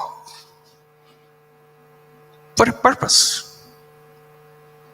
You debate about it, you discuss about it, you shoot it down, whatever you want. You build a world of your choice. And one choice is a 3-0 choice. See how you can do that, or alternatively, what you want. And you want to have that university with a tagline. Grameen University, dedicated to create a new civilization. That's it. So student has very logo of the university, know what is the purpose they are coming to the university. They're dedicated to create a new civilization. What is this new civilization? What's wrong with the old civilization? So those are the issues. When we get together, we want to inspire each other. This is what the inspiration is all about. So we're so happy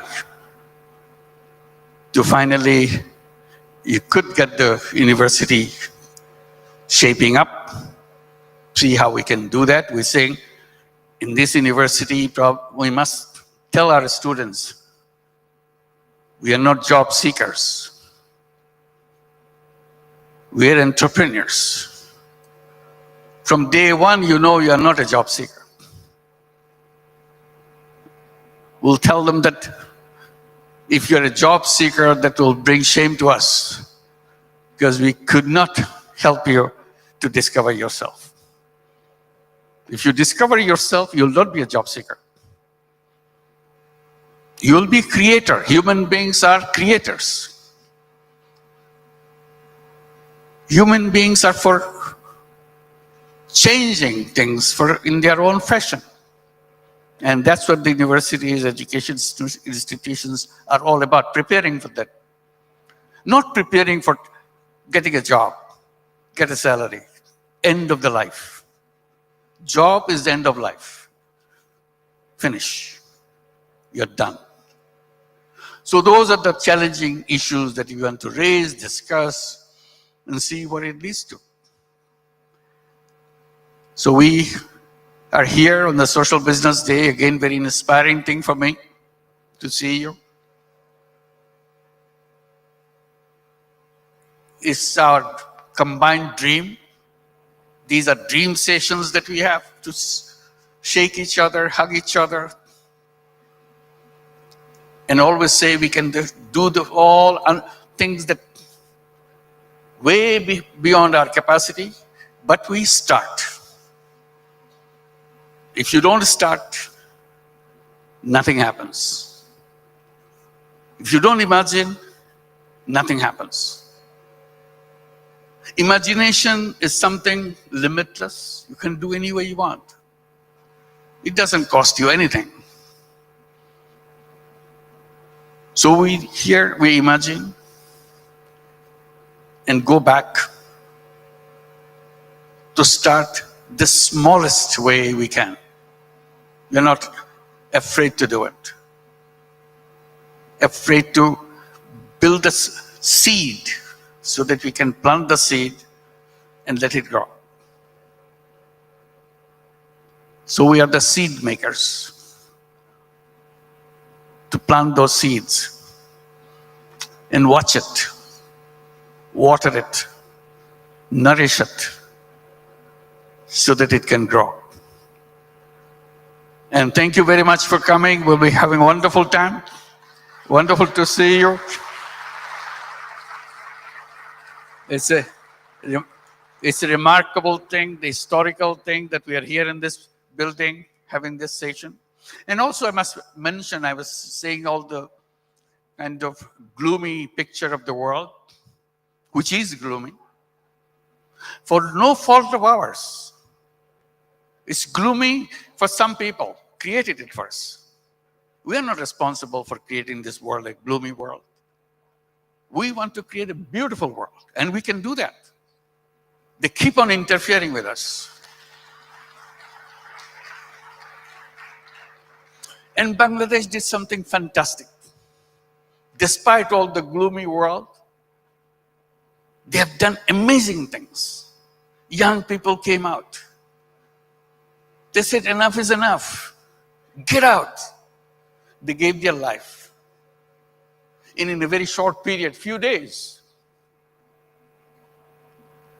they moved the country from the extreme darkness to the bright light. And that's the young people. What Bangladesh has done is not just for Bangladesh alone. It's for the whole world. The whole world, the young people can do this just the same. Enough is enough. Get out of the way. You made enough problems for us. Let the world grow in its own way. We create a new world for us. And that's our promise. We want to build a new civilization. And we can do that. We can make the life something of our dream. That's what we are for. And Bangladesh will become the history for the whole world. Not just a history of Bangladesh, it's a history of the world. What can be done? Many of you, most of you, come from other countries. As you walk on the streets of Dhaka, watch the walls on the street. You'll see pictures, beautifully drawn pictures. These are not artists who do that. These are the young people who are demonstrating on the streets. In the break, they are drawing pictures of the world they want to build. Nobody gave any central direction for them. There was no theme given out to them. This is individual theme, individual imagination, individual words they want to speak out, loudly speak out, capture them. The whole city is filled with them. Before they get washed out in this monsoon which is coming, please go and watch them as you walk on the street. It's not only Dhaka city, all over Bangladesh. It's amazing, powerful pictures. They're not artists, they're not been trained for that. But they depicted it, the boys, girls, because so passionate about it. They want to take their heart out to put it into history records. This is what we are, this is what we want. So let this Social Business Day bring change, not only one country, it's a whole world, whole civilization. We can do it. Let's make it happen. Thank you very much.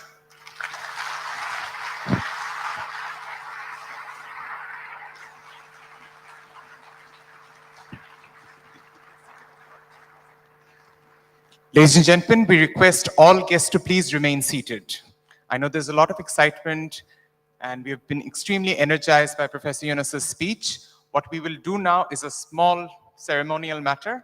Professor Yunus will remain seated in his seat and so will all other guests. We'll have the conference photographers take stage. Please remain in your seats. We will do a quick photo of Professor Yunus and everyone here with all of you. Please remain seated. It's been an incredible opportunity which has been accorded to us by the security team. So the more disciplined we are, we can make best use of it. So please remain seated. Thank you. I request all the photographers to please come on stage and do this photo. Thank you.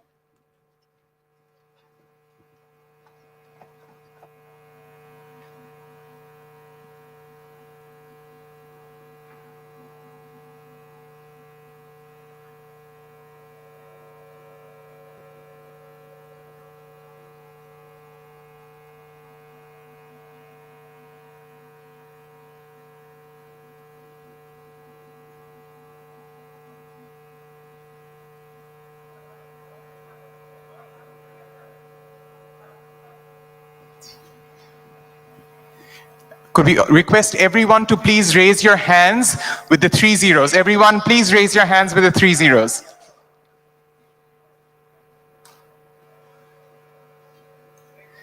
Thank you very much. Thank you so much. And I'll just take, it's been a tradition which has gone on for about 10 years. As the MC, I generally end up taking a selfie with Sir and everyone. Please remain seated. I'll just do that right now for our social media. Thank you very much. Really appreciate this. All guests, please remain seated. Professor Yunus will now make his way out with his welcome party. It was a privilege for us to have you here. We will let the security team and the welcome team and the protocol team work with you for the remaining proceedings. All other guests, please remain seated. Please give us a few moments for Sir to leave the premises. Thank you very much. Please remain seated.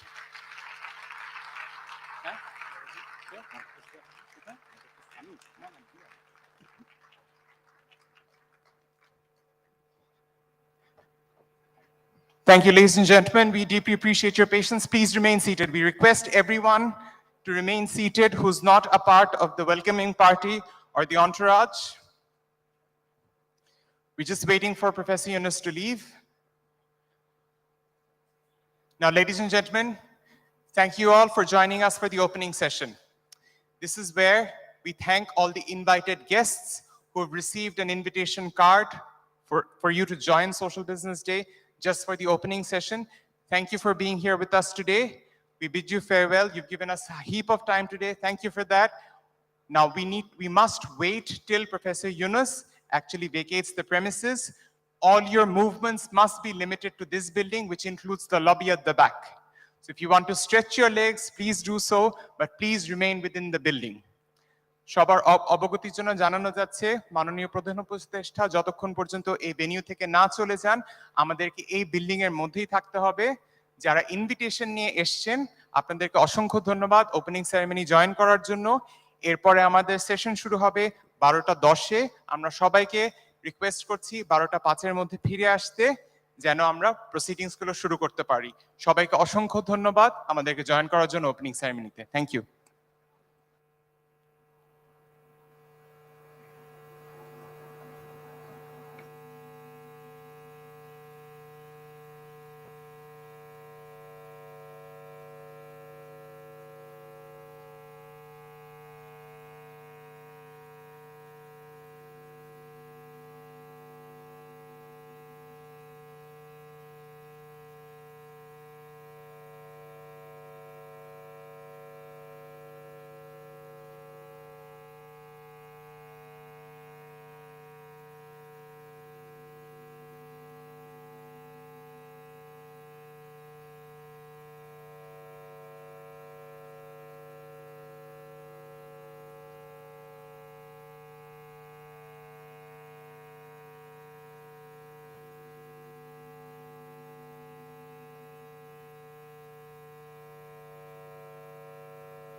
All right, I've been notified Dr. Shetty is here. Thank you so much, Dr. Shetty, for joining us.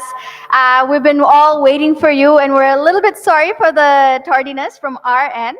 But allow me to introduce you again. With honor, I am calling upon a true visionary in this world of healthcare joining us live. Welcoming Dr. Devi Prasad Shetty. He's the chairman of Narayana Rudralaya Limited, and he is renowned for making high-quality healthcare accessible for millions. Over to you, Dr. Shetty.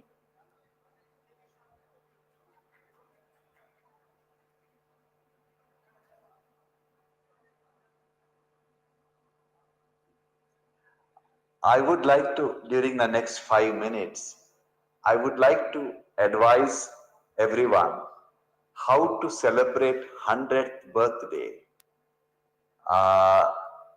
happily without being on a wheelchair. This is my idea of speaking for the next 5 minutes.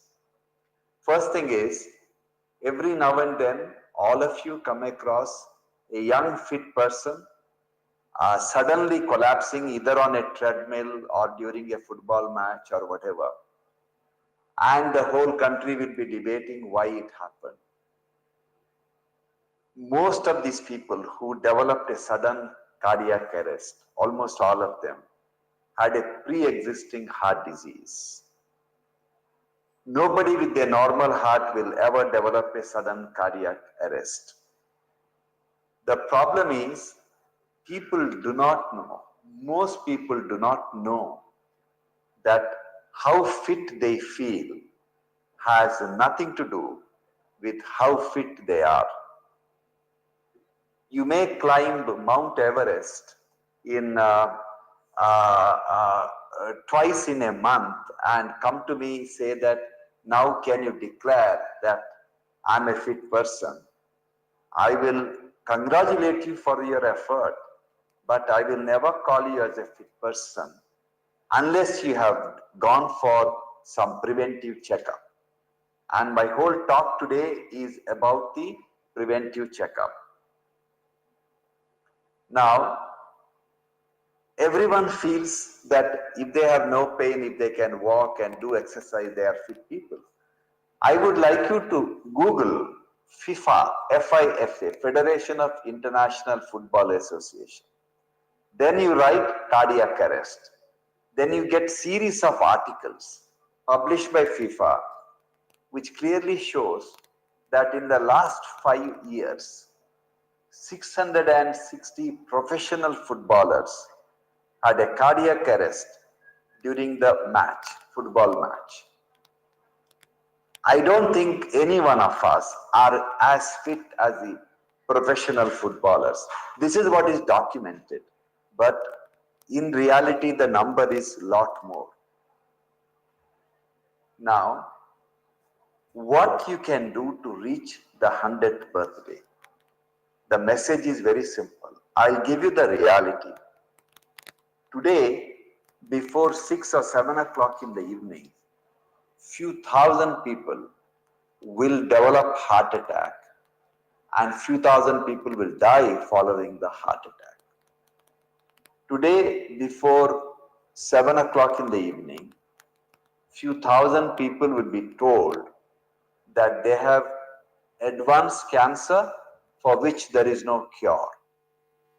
They are going to die. Now, let's go back 365 days earlier, 1 year earlier. If all those people who had a cardiac arrest or heart attack or diagnosed with end-stage cancer, if they went for a preventive checkup, which includes a blood test, carotid Doppler, echocardiogram, ultrasound, and a low-dose CT scan of the chest and the abdomen and the basic test, none of those people would have developed a heart attack. None of them. None of them will be diagnosed with end-stage cancer. It will be early-stage cancer, which can be prevented, which can be cured by simple treatment. But they didn't go for the preventive checkup. So essentially what I am talking about is the importance of preventive checkup. Now, why it is important? Because 33% of the deaths today is due to cardiovascular disease. 33% of the death. When you hear somebody is dead, there is 33% possibility it's related to cardiovascular disease. 17% of the deaths are due to cancer. So 33 plus 17 comes to 50%. 50% of the deaths today can be prevented if people go for an annual checkup. It's not that just a blood test, or it's more than the blood test. So essentially, you have a very simple and inexpensive way of extending your life, quality of life, and the lifespan just by going through these tests. And the next advice I have is, I would like all of you to walk 10,000 steps every day. People who walk, recommend everyone to wear a smartwatch and count your number of steps. 10,000 steps has a magical impact on your quality of life and the longevity. And this is the simple message I have, and I would expect all of you to prepare yourself for a regular walk and an annual health checkup. And this is the important message I wanted to give you. Once again, I'm extremely grateful to the organizers for giving me this opportunity to interact with all of you. Thank you so much.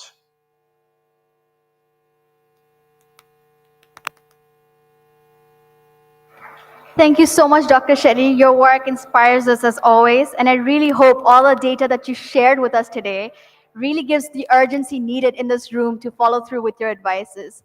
And with that, we'll move to the next segment and bid you adieu. Dr. Shetty, I know you have a busy appointment and schedule today, and thank you so much once again for joining us on this prestigious day.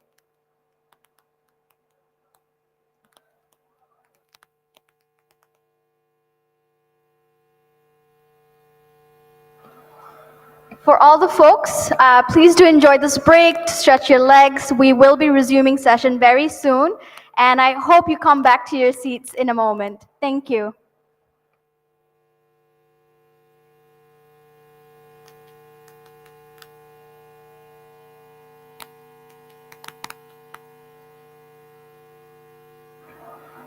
While we come back from our break, I would highly request that everyone moves forward. We want everybody to be a little bit more comfortable and closer to us as we resume. So feel free to come forward, fill up the seats right in front of you. Don't sit at the back because you won't see or hear much, right? Feel free to come to the orange section and fill up the seats up front and have a better view and a better experience. Thank you.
All right, we'll be beginning our next session very soon. My request to all the folks out there, please come in, settle in so that we can start on time.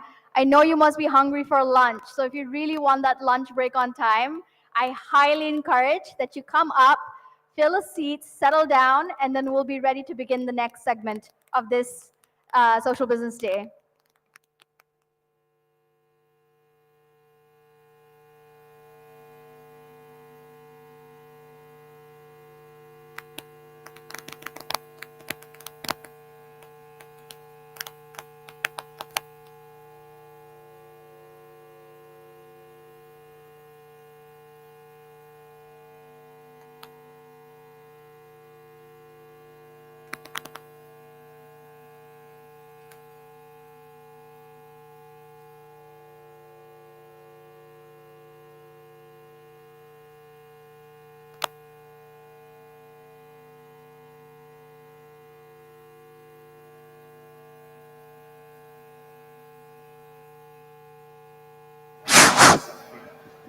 Hello.